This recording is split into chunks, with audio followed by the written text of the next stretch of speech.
Hi everyone, P block elements पढ़ रहे थे हम लोग ग्रुप 16 एलिमेंट्स के बारे में। और पिछला लेक्चर में इसमें ऑक्साइड्स के बारे में हम लोग देखे थे। अनेक प्रकार के ऑक्साइड्स हो रहे थे और वे काफ़ी महत्वपूर्ण भी हैं एग्जामिनेशन पॉइंट ऑफ व्यू से। आज हम लोग एक और कंपाउंड, या उसको कंपाउंड ना बोल करके ऑक्सीजन का एलोट्रॉप, जिसको ओजोन के नाम से हम लोग जानते हैं, फॉर्मूला O3।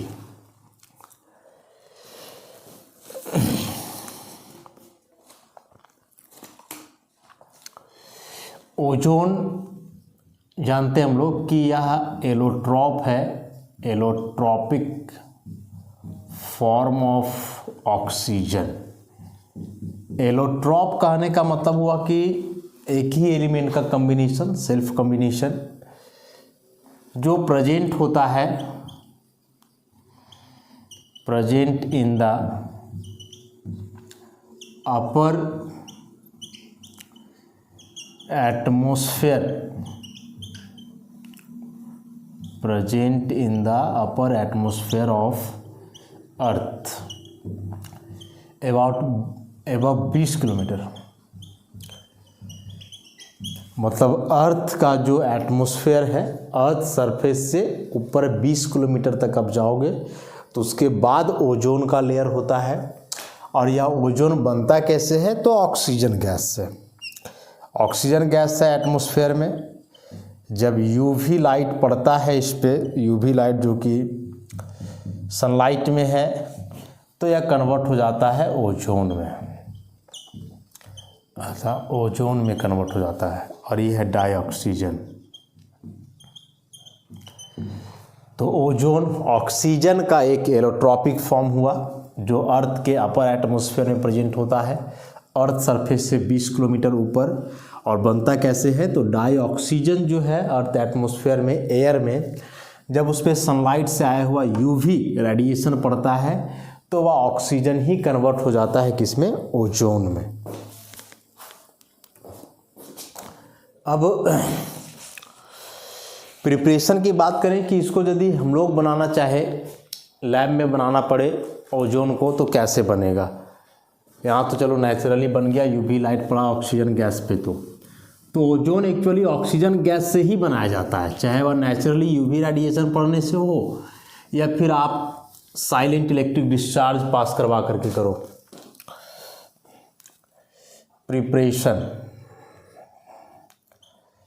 प्रिपरेशन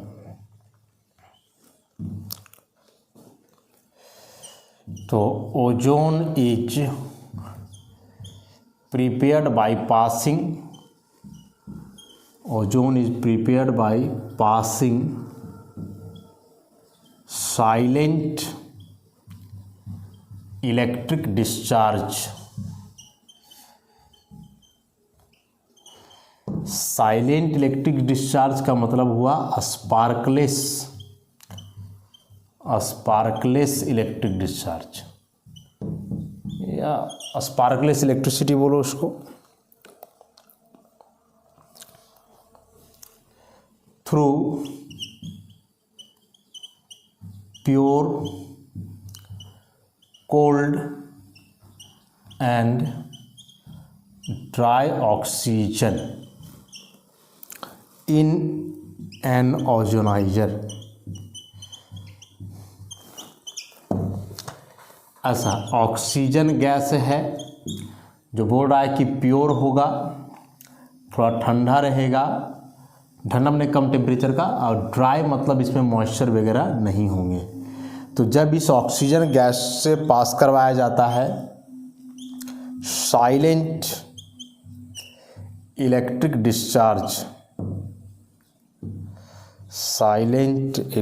डिस्चार्ज, तो यह बदलता है ओजोन गैस में। इंथैल्पी चेंज जो रिएक्शन का है +142.7 किलो जूल पर मोल। ऐसा। अब यहाँ बोलोगे यार साइलेंट इलेक्ट्रिक डिस्चार्ज क्या है, इसको लेने का क्या पर्पस है? तो साइलेंट इलेक्ट्रिक डिस्चार्ज का मतलब तो बताए कि स्पार्कलेस रहेगा, उससे चिंगारी नहीं निकलेगा, स्पार्क नहीं निकलेगा। क्यों? यदि स्पार्कलेस इलेक्ट्रिक डिस्चार्ज ना लिया जाए तो स्पार्कलेट इलेक्ट्रिक डिस्चार्ज कहने का मतलब आप समझो कि थोड़ा एक कम पोटेंशियल डिफरेंस का होगा। तो जब आप स्पार्कलेस नहीं लोगे तो क्या होगा ना कि जो ओजोन बना है या ओजोन वापस डिकम्पोज कर जाएगा डाइऑक्सीजन में। देख ही रहे हो यहाँ की रिएक्शन जो है रिवर्सिबल है। ऑक्सीजन गैस यदि ओजोन में कन्वर्ट हो रहा है तो यह ओजोन वापस जो है फिर डाइऑक्सीजन में बदल जाएगा। यदि यहाँ आप स्पार्कलेस नहीं लोगे तो रिएक्शन बैकवर्ड ज़्यादा होगा। ओजोन तो आप बना लोगे लेकिन वह ओजोन फिर से कन्वर्ट हो जाएगा किसमें, डाइऑक्सीजन में कन्वर्ट हो जाएगा। समझ रहे हो इस बात को? इसलिए यहाँ साइलेंट इलेक्ट्रिक डिस्चार्ज लेना काफ़ी ज़रूरी है। तो यह तरीका है ओजोन बनाने का।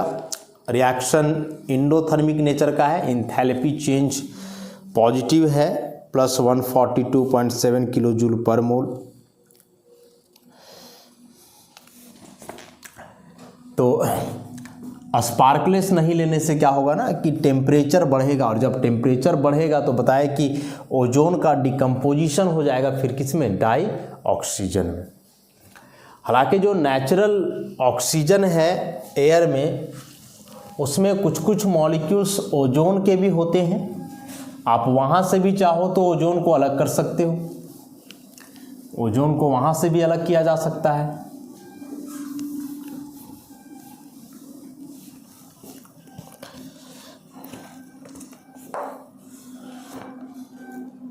In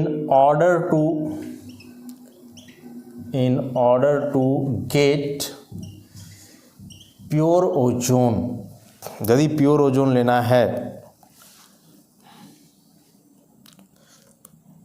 the ozonised oxygen ozonised oxygen कहने का मतलब वो उसमें ओजोन गैस भी होगा और ऑक्सीजन गैस भी होगा।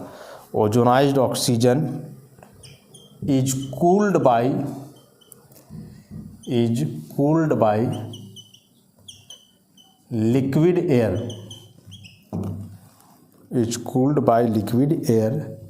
व्हेन ओजोन जिसका कि बॉइलिंग पॉइंट है 385 kelvin condenses in preference to oxygen,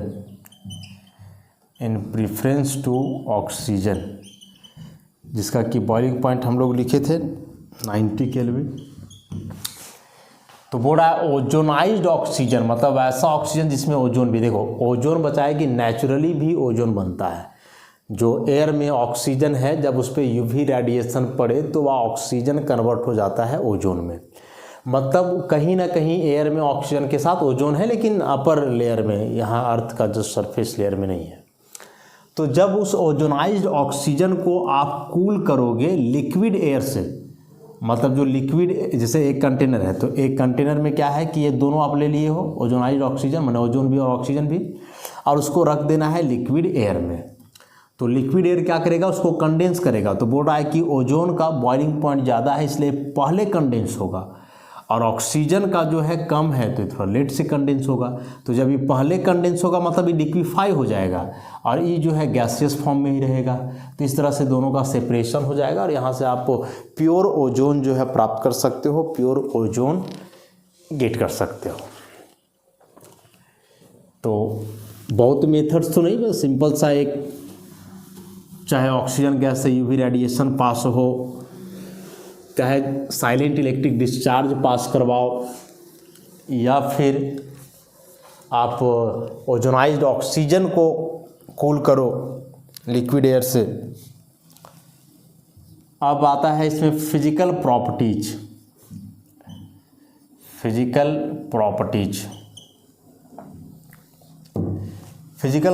में क्या क्या है। Number 1, ozone is a pale blue gas. Ozone is a pale blue gas having pungent having pungent odour, मतलब स्मेल ठीक नहीं होता।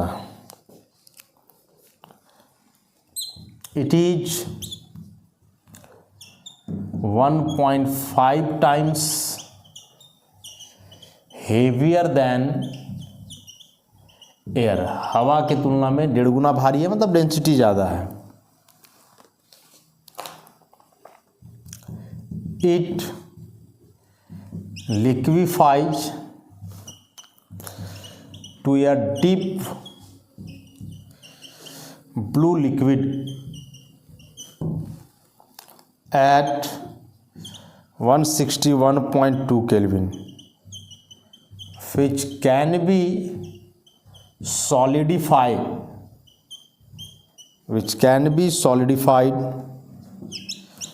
to a black violet solid at about 80.6 Kelvin। अभी हम लोग बॉइलिंग पॉइंट देखे थे ओजोन का। ओजोन का जो बॉइलिंग पॉइंट था वह था 385 केल्विन ऐसा।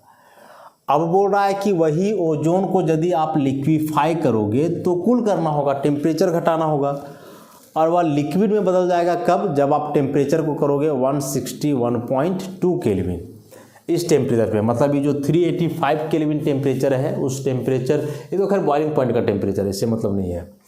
तो जब आप उस ओजोन गैस को ठंडा करोगे, इतना टेम्परेचर तक, टेम्परेचर को इतना घटाओगे, तो वह ऑटोमेटिकली लिक्विड में बदलेगा, और चूंकि ब्लू गैस है तो डीप ब्लू लिक्विड में कन्वर्ट हो जाएगा।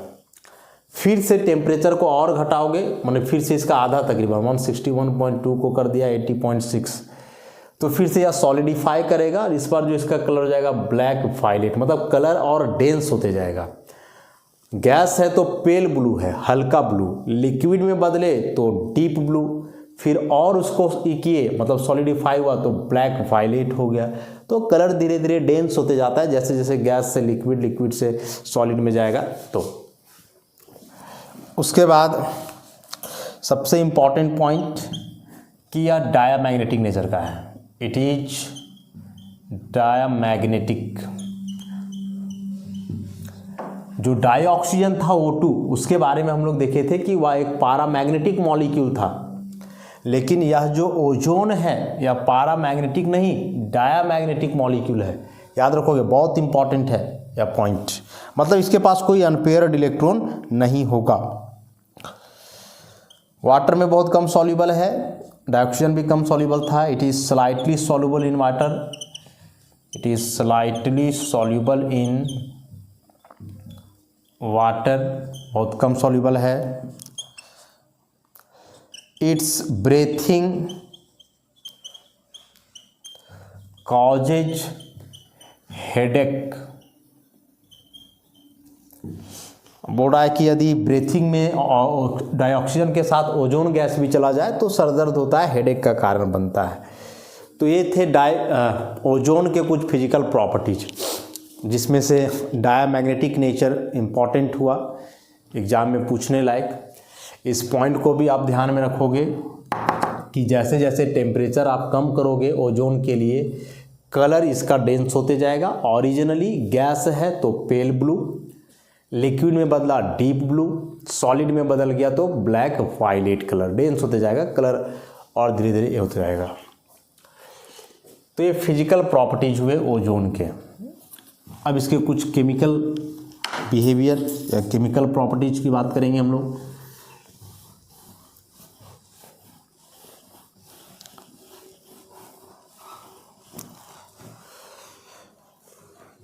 डाइऑक्सीजन के जैसा ही ओजोन बहुत ज़्यादा केमिकल रिएक्शन तो शो नहीं करता है, लेकिन जो हैं वही रिएक्शंस को हम लोग समझेंगे।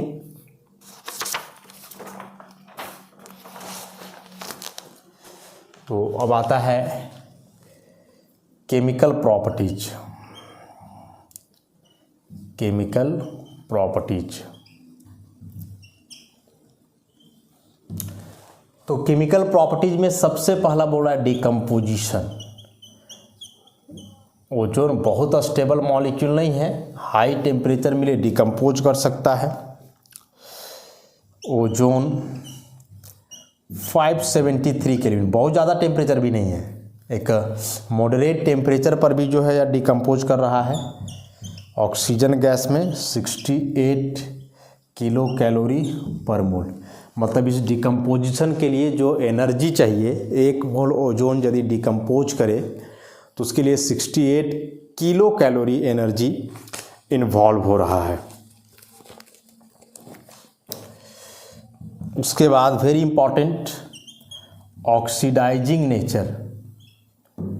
Oxidising nature, ozone acts as a powerful oxidising agent, powerful oxidising agent, because it has high value of reduction potential, high value of reduction potential and liberate nascent oxygen। यह काफ़ी इंपॉर्टेंट पॉइंट है। Die oxygen भी oxidising agent था, उससे कहीं ज़्यादा strong oxidising agent कौन होता है? ओजोन। ओजोन का इक्वेशन लिखोगे रिडक्शन पोटेंशियल के लिए तो ऐसा इक्वेशन आता है। अच्छा, और ओजोन जो है ऐसे डिकम्पोज करके नेसेंट ऑक्सीजन भी देता है। इस प्रोसेस के लिए जो रिडक्शन पोटेंशियल का वैल्यू है बहुत ज़्यादा है, प्लस 2.07 वोल्ट। यह पॉजिटिव वैल्यू होना बतलाता है कि यह ऑक्सीडाइजिंग एजेंट होगा। अब उसमें से भी इतना बड़ा वैल्यू होना 2.07 बता रहा है कि यह काफ़ी स्ट्रॉन्ग ऑक्सीडाइजिंग एजेंट है। So ozone is a powerful oxidising agent. Reduction potential का हाई वैल्यू इस बात को कन्फर्म कर रहा है। साथ ही साथ ओजोन जब डिकम्पोज कर रहा है तो नेसेंट ऑक्सीजन भी दे रहा है। इस इक्वेशन को आप ध्यान में रखोगे, पूछता है कि ओजोन ऑक्सीडाइजिंग एजेंट का काम करे तो उसके लिए जो हाफसेल रिएक्शन होगा रिडक्शन पोटेंशियल के लिए उसको आप लिखो। तो याद रखना, एसिडिक मीडियम में रिएक्शन है, ओजोन एसिडिक मीडियम में इलेक्ट्रॉन गेन करके डाई ऑक्सीजन में कन्वर्ट होता है, H2O निकलेगा, या फिर डायरेक्ट डिकम्पोज करके ऐसे एक नेसेंट ऑक्सीजन भी देता है। अब चूंकि ओजोन ऑक्सीडाइजिंग एजेंट का काम कर रहा है तो यह कौन कौन से केमिकल स्पीसीज को ऑक्सीडाइज कर पाता है उसको भी हम लोग देखते हैं।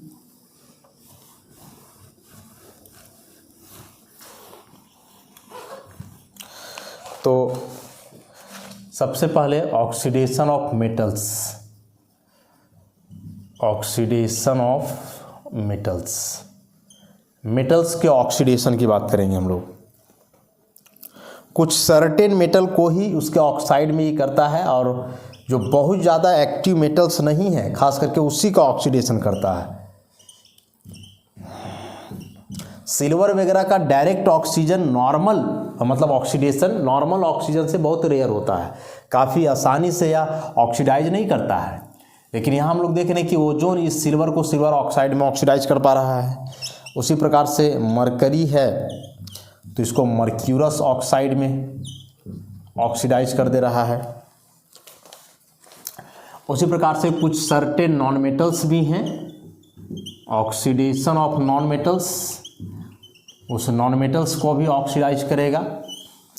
और उसमें से जैसे आयोडीन है, ओजोन से कंबाइन करेगा एक्वस मीडियम में तो आयोडिक एसिड बनता है, HiO3+5O2, this is iodic acid. उसी प्रकार से सल्फर है तो सल्फ्यूरिक एसिड में ऑक्सीडाइज होता है, H2SO4+3O2 सल्फ्यूरिक एसिड में बदलेगा। सेम यदि फास्फोरस लोगे तो फास्फोरिक एसिड बदलेगा, 6H2O तो H3PO4+10O2। तो यहाँ से आप कंक्लूड क्या करोगे कि सल्फर और जो फास्फोरस है उसको ओजोन ऑक्सीडाइज कर रहा है उसके ऑक्सो एसिड में with highest oxidation state. Sulphur और फास्फोरस के कई ऑक्सो एसिड होते हैं, लेकिन यहाँ जो हाईएस्ट ऑक्सीडेशन स्टेट वाला है, सल्फर का ऑक्सीडेशन नंबर +6 है, फास्फोरस का +5 है। ऐसा तो ओजोन सल्फर और फास्फोरस को उसके ऑक्सो एसिड में ऑक्सीडाइज किया और उस ऑक्सो एसिड में इनका ऑक्सीडेशन नंबर जो होगा वह हाईएस्ट होगा। तो हाईएस्ट ऑक्सीडेशन नंबर वाला जो ऑक्सो एसिड बनता है उसको बना देंगे हम लोग। हालांकि आयोडीन के साथ ऐसा नहीं कर रहा है, आयोडीन को यहाँ देखोगे तो ऑक्सीडेशन नंबर इसका +5 ही है, जबकि हाईएस्ट तो +7 होता है। ऐसा तो आयोडीन के एसिड इसमें बन रहा है। कुछ सर्टेन कंपाउंड्स हैं, कुछ सर्टेन कंपाउंड्स हैं जिस कंपाउंड्स को भी ओजोन ऑक्सीडाइज कर पाता है, कुछ सर्टेन कंपाउंड्स को भी यह ऑक्सीडाइज कर पाता है। क्या हैं वे कंपाउंड्स?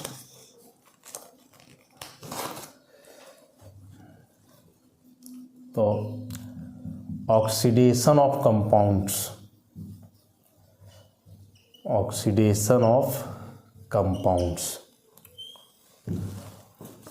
जैसे लेड सल्फाइड ओजोन के साथ कंबाइन करता है तो लेड सल्फेट बन जाता है, डाइऑक्सीजन बार हो जाएगा। उसी प्रकार से पोटासियम आयोडाइड ओजोन के साथ कंबाइन करेगा एक्वस मीडियम में तो पोटासियम हाइड्रोक्साइड बनाएगा O2 + I2। सेम यदि हाइड्रोक्लोरिक एसिड है HCl तो यह भी ओजोन से ऑक्सीडाइज होकर के H2O + Cl2 + O2 में कन्वर्ट होएगा। पोटासियम नाइट्राइट है तो यह ओजोन से कंबाइन करके पोटासियम नाइट्रेट में बदलेगा। और एक पोटासियम मैंगनेट का K2MnO4 भी ओजोन से कंबाइन करता है और बनाता है potassium permanganate plus potassium hydroxide + O2। इन सारे रिएक्शंस को एक्सप्लेन करने के लिए कोई मैकेनिज्म तो नहीं है, लेकिन हाँ इसको याद रखा जा सकता है। क्या ट्रिक है इसके पीछे, इस रिएक्शन से क्या कंक्लूजन हम लोग निकाल सकते हैं, उसको ध्यान से समझोगे। चूँकि ओजोन एक ऑक्सीडाइजिंग एजेंट है, सारे रिएक्शन में ओजोन एक ऑक्सीडाइजिंग एजेंट है, तो यदि यह ऑक्सीडाइजिंग एजेंट है इसका मतलब हुआ कि यह अगला स्पीसीज को ऑक्सीडाइज करेगा। सिंपल सी बात है। अब ऑक्सीडाइज करने का मतलब हुआ कि उसके ऑक्सीडेशन नंबर को इन्हांस करेगा, बढ़ाएगा। तो लेड का यहाँ ऑक्सीडेशन नंबर तो है +2, यहाँ भी +2। सल्फर का यहाँ -2, लेकिन सल्फर का यहाँ है +6। तो क्या किया यहाँ, इस सल्फर को ऑक्सीडाइज कर दिया, सल्फर का ऑक्सीडेशन हो गया यहाँ। चूँकि लेड का ऑक्सीडेशन स्टेट 2 होता है, +2 + 4, तो +4 उसका उतना ज़्यादा स्टेबल नहीं है, +2 ही स्टेबल होता है, तो लेड +2 में ही रह जाएगा। सल्फर अपने हाइयर ऑक्सीडेशन स्टेट में बदलेगा। तो ऐसे आप याद रख सकते हो कि लेड सल्फाइड है तो ऑक्सीडेशन नंबर ओजोन बढ़ाएगा, दोनों में से किसी का। चूँकि लेड का ऑलमोस्ट फिक्स है, +2 + 4 अनस्टेबल होता है उसका इनर्ट पेयर इफेक्ट के चलते, तो इस -2 को बदल देगा हाइयर ऑक्सीडेशन स्टेट में। तो हाइयर ऑक्सीडेशन स्टेट तो लेड का लेड सल्फेट बनेगा, जिसमें सल्फर का हो जाएगा +6। उसी प्रकार से पोटासियम आयोडाइड है, पोटासियम का +1 ऑक्सीजन का -1, तो पोटासियम का तो +1 ही है, ये तो कभी बढ़ नहीं सकता है, फिक्स है, एक कांस्टेंट वैलेंसी इसका होता है। तो जाहिर सी बात है अब यहाँ ऑक्सीडाइज होगा आयोडीन, तो आयोडीन -1 में है तो यहाँ देखो 0 में चला गया। अच्छा, तो इसका ऑक्सीडेशन हो गया। सेम यहाँ H और Cl है तो H + Cl-, तो H + Cl- मतलब H का +1 Cl का -1, तो हाइड्रोजन +1 से +2 में तो जाएगा नहीं, 0 हो सकता है, मतलब रिडक्शन हो सकता है, इसका फर्दर ऑक्सीडेशन पॉसिबल नहीं है। तो यहाँ भी ऑक्सीडाइज करेगा क्लोराइड आयन, Cl -1 से चला गया 0। वैसे यहाँ पोटासियम का +1 फिक्स है, ऑक्सीजन का -2 फिक्स है, नाइट्रोजन का यहाँ +3, तो वेरिएबल तो नाइट्रोजन का होता है, तो नाइट्रोजन +3 से अपने हाइयर ऑक्सीडेशन स्टेट में जाएगा, किस में, +5 में। तो यहाँ नाइट्रोजन को ऑक्सीडाइज किया। सेम यहाँ मैंगनीज का +6 है, बाकी सबका तो फिक्स है, तो पोटासियम और ऑक्सीजन तो सेम रहेगा, मैंगनीज ऑक्सीडाइज करेगा तो +6 से कहाँ चला गया, +7 में। तो ऐसे भी आप याद रख सकते हो कि चूंकि ओजोन ऑक्सीडाइजिंग एजेंट है तो यहाँ ऑक्सीडाइज करेगा, और ऑक्सीडाइज करेगा तो किस हिसाब से ऑक्सीडाइज करेगा, तो जो भी उसमें एलिमेंट है जिसका ऑक्सीडेशन पॉसिबल है उसको वह हाइयर ऑक्सीडेशन स्टेट में बदलेगा, मतलब जिसका वेरिएबल वैलेंसी हो सकता है। जैसे इस केस में सल्फर का था, यहाँ आयोडीन हुआ, यहाँ क्लोरीन हुआ, नाइट्रोजन हुआ, यहाँ मैंगनीज हुआ, ऐसे। बाकी नॉर्मल एलिमेंट जो उनका तो फिक्स है। तो इस आधार पे आप इन सारे रिएक्शंस को जो है याद रख सकते हो, ये सारे रिएक्शंस को कवर कर सकते हो। ओजोन के रिएक्शंस एक दो हैं इम्पॉर्टेंट जो एग्जाम में पूछे जा सकते हैं, तो इसको 1-2 बार लिखोगे तो याद हो जाएगा।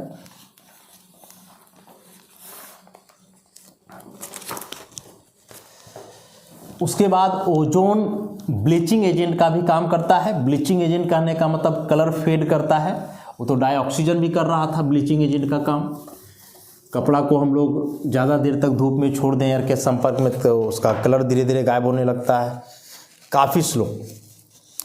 तो यदि कोई कलर्ड सब्सटेंस है, यदि कोई कलर्ड सब्सटेंस है और इसको आप ओजोन से ट्रीट करवा रहे हो इन द डायरेक्ट ओजोन से, तो या ओजोन क्या करेगा, अपना ऑक्सीजन कलर्ड सब्सटेंस को दे करके जो इसमें कलर पिगमेंट है उसको ऑक्सीडाइज कर देगा।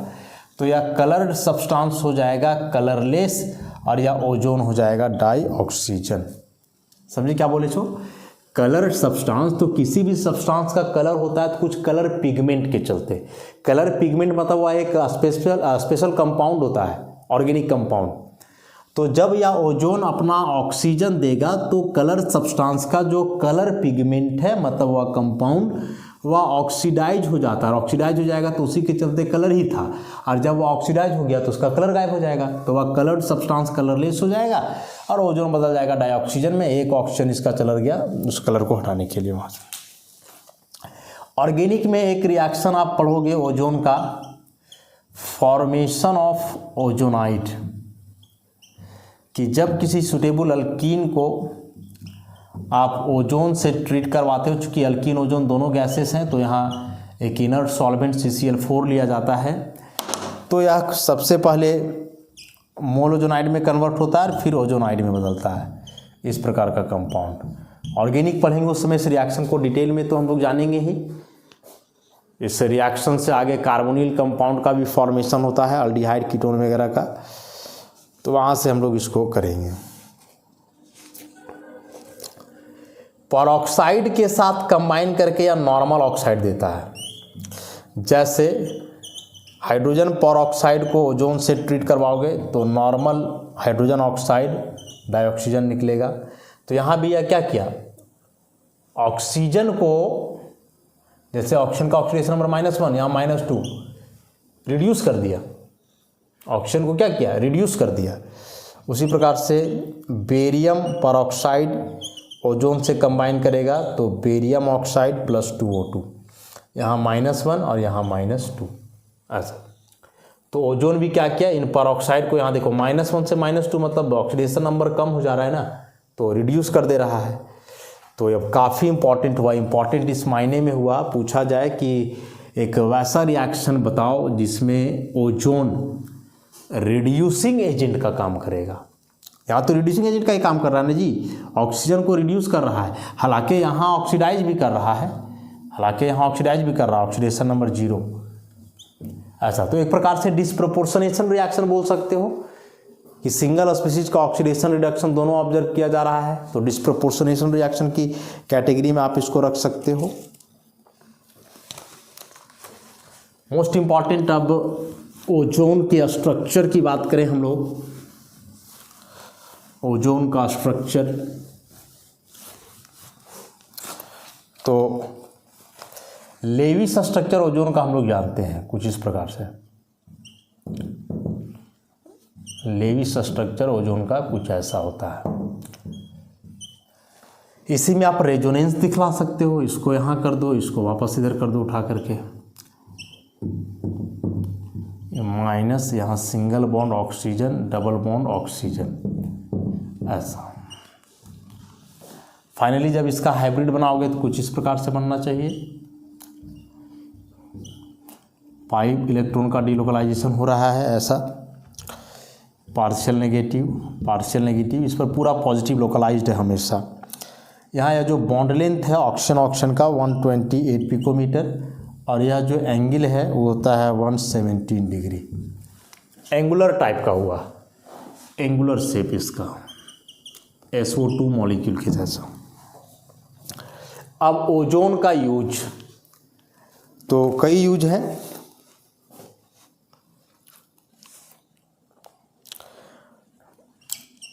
यूज है इसका disinfecting and स्टेरिलाइजिंग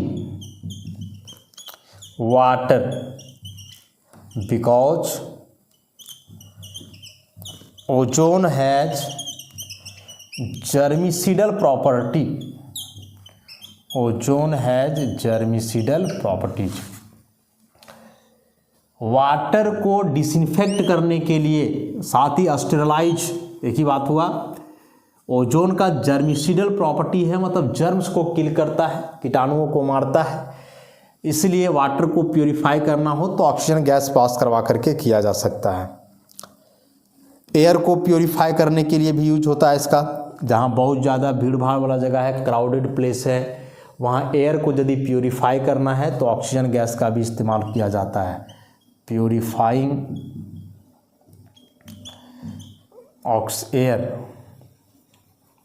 purifying air in crowded place. भीड़ भाड़ वाले जगहों में एयर को इस करने के लिए। साथ ही साथ इसका यूज कुछ स्पेशल कंपाउंड के लिए भी है, पोटासियम परमैंगनेट जैसा कुछ स्पेशल कंपाउंड के लिए। तो यह था ओजोन। क्वेश्चन जो इसका एग्जाम में पूछ सकता है वह 1-2 इसका ऑक्सीडाइजिंग एजेंट का जो रिएक्शन है उससे रिलेटेड। प्रिपरेशन तो सब एक ही है, कुछ खास है नहीं उसमें। तो बहुत ज़्यादा क्वेश्चन इस टॉपिक से नहीं बनता है एग्जाम में, लेकिन चूंकि है सिलेबस में तो कवर अप करेंगे हम लोग। तो आज इस लेक्चर को हम लोग यहीं समाप्त करते हैं, बाकी नेक्स्ट लेक्चर में। धन्यवाद।